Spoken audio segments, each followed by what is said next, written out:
Hello everyone, how are we all doing? My name is Trevon from freestudiotime.com, and today I'm going to be helping you with a common problem a lot of us music engineers and music producers have to go through, which is CPU usage. So what CPU is, our central processing unit, is essentially the brain of our computer. This is the part of our computer that allows us to tell it what to do and perform specific actions. So where CPU is a problem for us audio engineers and music producers is the fact that whenever we're in our digital audio workstation going through a bunch of different VSTs to get the sounds that we want, eventually after stacking VST on top of VST, you begin to overwork the computer, which in turn causes problems when trying to play back your song. And a lot of the times you won't even be able to play back your song without addressing the problem first. And this is why a lot of people in our field get very frustrated when it comes to CPU. Now, fortunately for you, fixing CPU problems is normally pretty simple. But before we get to solving all of those problems, let me show you a playback example of what it sounds like when your CPU is being overworked in your digital audio workstation. Please prepare your ears. There's a few simple ways to get this problem taken care of. Number one, first thing is making sure you've closed out all of the applications that are not in use. So for instance, down here, I see that I have Google Chrome open. Let's go ahead and quit that. QuickTime Player, I don't even know why that's up. Spotify, let's close this out. Next easy way to fix your CPU problem is adjusting your buffer length. You have buffer length right here.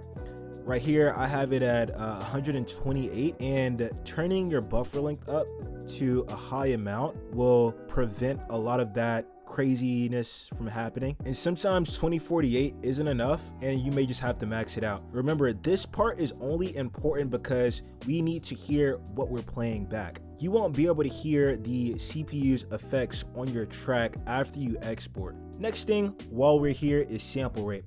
You want to make sure that the sample rate for your song is the same as it is for your audio interface. In this case, my sample rate is 44,100. I'm using a Focusrite Gen 2 audio interface, which can handle 44,100 to 48,000 hertz. Now, another thing that can save your track is deleting unused audio tracks.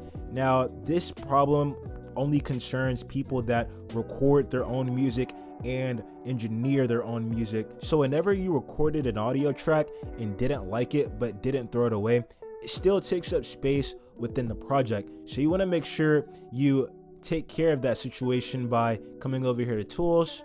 I'm going to go to macros, purge unused audio clips if you haven't done that already. Another easy way to save your CPU is simply by coming over here and making sure that you don't have any of your plugins open. Make sure whenever you're playing the song back to close every single plugin that you have and just watch the playlist. The reason being is because while you have all those different types of plugins open, your computer is still using a lot of processing power just trying to show you those visuals. And sometimes when you have too many of those plugins open, it can interfere with the actual audio playback. So you want to make sure you have all those things closed out as well. Now, if you've done all of that and none of it has worked, what you can do is shut your computer down and turn it back on. What this is going to do is reset the CPU.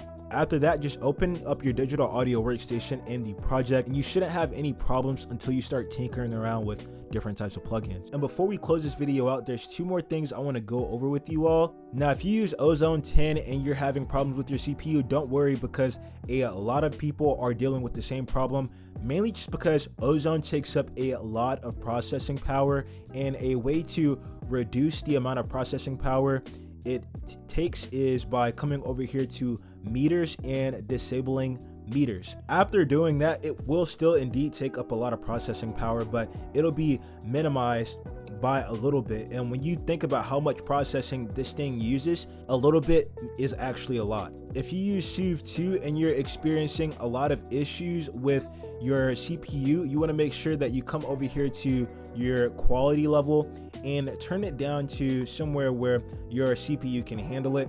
So for instance, oversample, you might want to change this to 1. And for resolution, you might want to change it to normal, or you might want to have it at eco.